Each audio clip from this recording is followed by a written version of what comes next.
Senac São Paulo, Piracicaba, turma 2012 de radialista. E na apresentação de programa educativo, Carlos, Priscila, Márcio, Alexandro, Antônio, Rodrigo, Toninho. Boa noite. Mais um programa Frequência Cultural aqui na sua Rádio Imperial. Apresentando eu, Carlos Canton e Priscila Marques. Como está, minha amiga querida? Olha, querida amiga Priscila Marques. Hoje, segunda-feira, claro, né? Nem todo mundo gosta. Você gosta de segunda-feira? É um dia complicado, com um monte de coisas para se resolver, mas eu particularmente gosto. Legal. É um dia bem atípico, né? Quem não gosta de relembrar, né?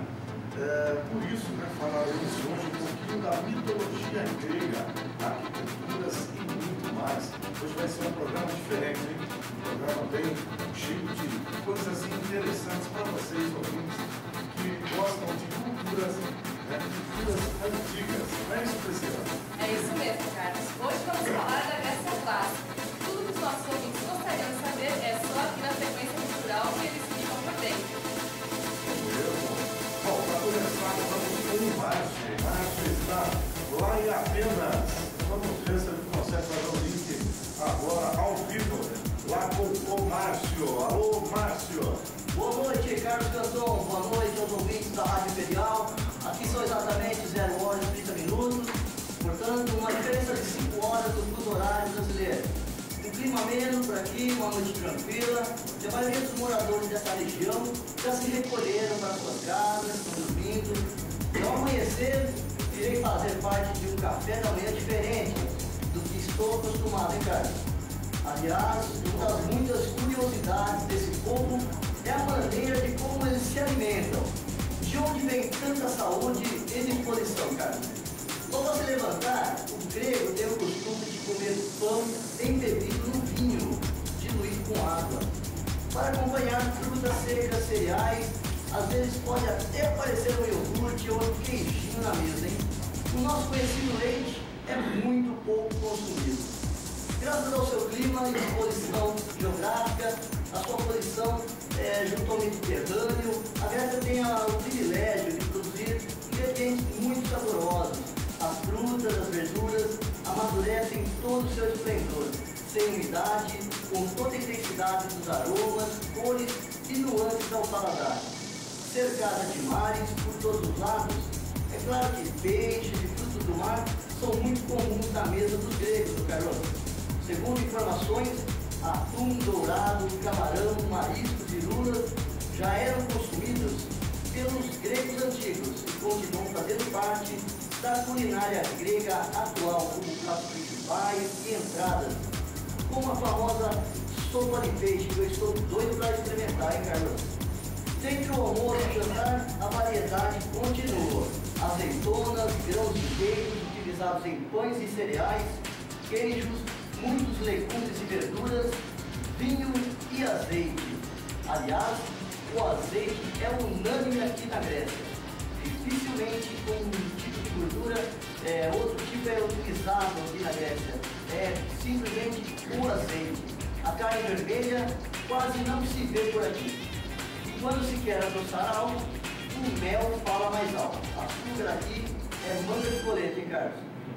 Uma alimentação que causa impacto em muita gente. Fica uma perguntinha no ar para vocês, hein? Como anda a sua alimentação? Direto de Atenas para a Rádio Imperial, Márcio Galdino. Com tantas iguarias me deu até fome. Bom, depois desse assunto delicioso, vamos com o Alexandro falando um pouquinho sobre o reinado do grande Péricles. Boa noite, Alexandro. Boa noite, Priscila. Boa noite, Carlos. Boa noite, vamos falar um pouco sobre o Péricles. Péricles governou Atenas durante 30 anos, entre os anos 461 e 438 a.C. Representado no Partido Popular, que tornou-se poderoso durante seu governo, instituiu a decoração para cargos públicos, assim como para bandeiras e soldados. Então, para as obras de emprego, estimulou o desenvolvimento intelectual e artístico, principalmente o teatro, bacana, amplo, com certeza, característica fundamental da cultura grega. Em suas tragédias homéricas, a preocupação era retratar a vida humana, tentando compreender tudo que cercava o ser humano, na sua história e em seu cotidiano. O período compreendido entre os anos 461 e 429 a.C. é considerado a Idade de Ouro de Atenas, quando a cidade viveu o seu auge econômico, militar, político e cultural, no período em que foi governado por Péricles. E nesses 30 anos tornou-se a cidade mais importante da Grécia, graças às reformas implantadas tanto ao nível político, aperfeiçoando a democracia, quanto ao nível cultural, produzindo-se obras-primas, até hoje modelos de beleza. Todo o desenvolvimento da cidade estava baseado na exploração do trabalho escravo e no expansionismo sobre as demais cidades gregas. Ora, Aristóteles, na ciência, Péricles deu maior amplitude à democracia ateniense, permitindo o ingresso e a participação política de parcelas da população excluídas. Atenienses de baixa renda, incluídos no trabalho constante para garantir a sobrevivência, não podiam dedicar-se à participação política. A postura imperialista ateniense serviria o ideal helenístico defendido por Péricles. Para o líder ateniense, as cidades deveriam se reunir para um congresso para tratar sobre assuntos comuns, como a reconstrução de templos ou combate à pirataria. Péricles retirou também diversas restrições de cidadania, embora os cidadãos ainda constituíssem uma minoria. Nesta época, Atenas possuía 40 mil cidadãos que, somados às suas famílias, completavam um total de 150 mil indivíduos. Os metecos, estrangeiros filhos de não nascidos em Atenas, chegavam a 50 mil e os escravos perto de 120 mil. Assim, de uma população estimada de 320 mil pessoas, apenas 40 mil participavam da democracia ateniense. Péricles inspirou-se também na reconstrução e embelezamento de Atenas. Assim, entre grandes construções realizadas, destacaram-se o Partenon, templo da deusa Atena e Erecteion, e a nova muralha defensiva em todas as cidades que cresciam. Alexandre Rodrigues, para a Rádio. Olha só, a Rádio Imperial é cultura. E para você ouvir que gosta de ficar por dentro da cultura da Grécia, continue ligado. Nossa programação volta daqui a pouco. E agora são 19 horas e 47 minutos. Esse foi o Alessandro que falou um pouquinho desse assunto bem gostoso, bem interessante para você ouvinte, para você que está ouvindo a Rádio Imperial, o programa Frequência Cultural. É com você, Priscila.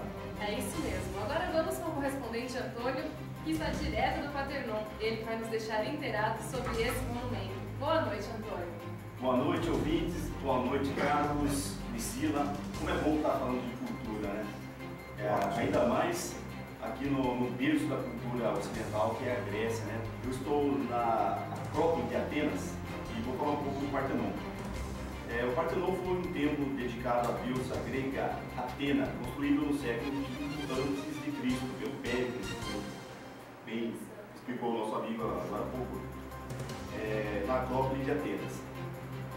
É a mais conhecida das construções remanescentes da Grécia Antiga e foi ornado com o melhor da arquitetura grega. Suas esculturas decorativas são conhecidas como os pontos mais altos da arte grega. O Partenon é um símbolo duradouro da Grécia e da democracia e é visto como um dos maiores monumentos culturais do mundo. O Partenon é um templo dórico com elementos arquitetônicos jônicos. Abrigou a colossal estátua de Atena Parthenos Fídias, consagrada entre os anos 439 e 438 a.C. O Partenon e outros edifícios da Acrópole formam hoje um dos mais visitados sítios arquitetônicos da Grécia. O nome Parthenon parece derivar da monumental estátua de Atenas Parthenos, que está abrigada no salão leste da construção, foi esculpida em marfim e ouro por Fídias, e seu epíteto Parthenos refere-se ao estado virginal e solteiro da deusa, quer dizer virgem. O Párteno foi construído para substituir o antigo templo destruído por invasão dos persas em 480 a.C. Como muitos templos gregos, servia como uma tesouraria onde se guardavam as reservas de moeda e metais preciosos da cidade e da Liga de Delos, que se tornaria mais tarde o Império Ateniense. O edifício foi construído por iniciativa de Péricles, líder político ateniense do século V, e a sua construção foi supervisionada por Fídias, encarregado também das esculturas decorativas. Os arquitetos foram Ictinos e Calicrates, e a construção começou em 447 a.C. e estava substancialmente pronta em 438 a.C., mas a decoração continuou até 433 a.C.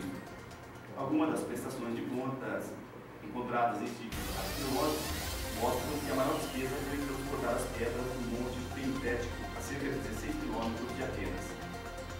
Embora o templo de Éfeso seja o mais completo sobre a ordem dórica, o Partenon é visto como um mais refinado, estabelecendo as características arquitetônicas da ordem dórica e jônica.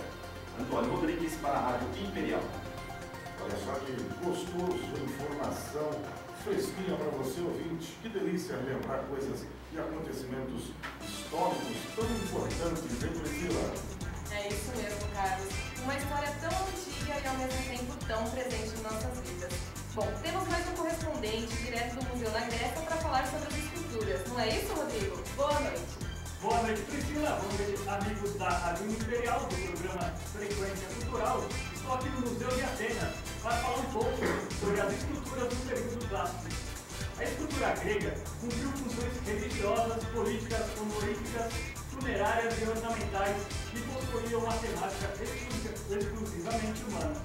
Período clássico, séculos 5 e 4 a.C., as figuras veem uma maior aproximação do real. O tratamento do corpo é muito mais realista e detona-se uma maior expressividade nos rostos, gestos e movimentos e uma preocupação com as proporções devido à influência dos cânones.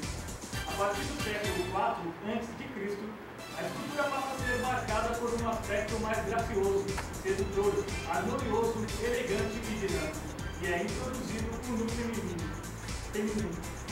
As figuras veem uma pose mais elegante e natural, e a beleza do ser humano é idealizada, tentando atingir a perfeição total, com esculturas de jovens nus, atléticos e velhos. Ainda nesse período, é introduzida a verdadeira noção de busto redondo, que rompeu com o rigor da frontalidade, podendo as estátuas ser vistas de todos os ângulos. É utilizado o bronze ao mármore branco em praticamente todas as esculturas. Os principais mestres da escultura clássica grega são Praxíteles, celebrado pela graça das suas esculturas, pela longita pose em S. Hermes com Dionísio Menino foi o primeiro artista que esculpiu o nu feminino. Policleto, autor de Doríforos, condutor da lança, viu padrões de beleza e equilíbrio através do tamanho das estátuas, que deveriam ser 7 vezes e meio ao tamanho da cabeça.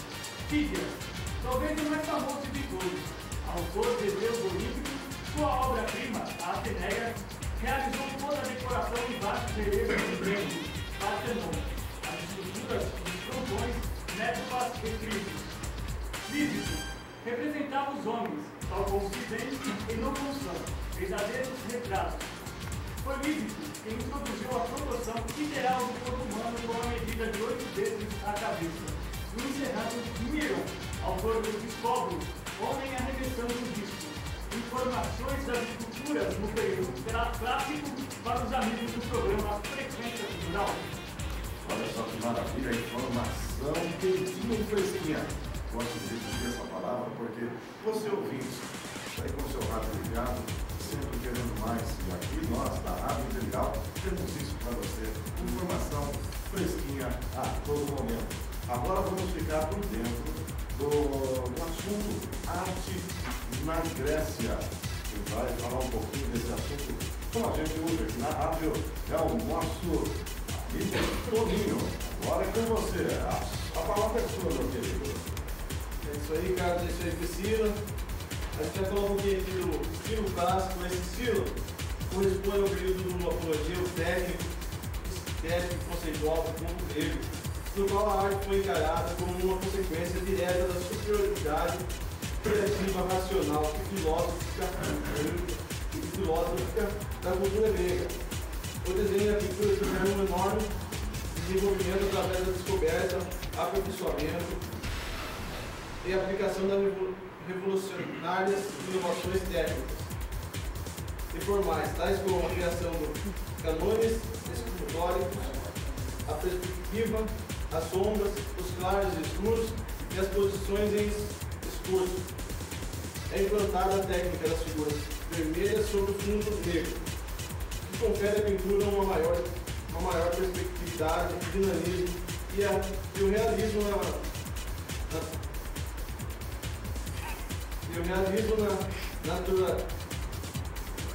naturalismo e expressividade. Antônio Arnaldo, direto da Rádio Imperial. Isso, falou agora o Toninho, Antônio Arnaldo falou na Rádio Imperial. E a informação a todo tempo agora, 20 horas e 10 minutos. 20 horas e 10 minutos.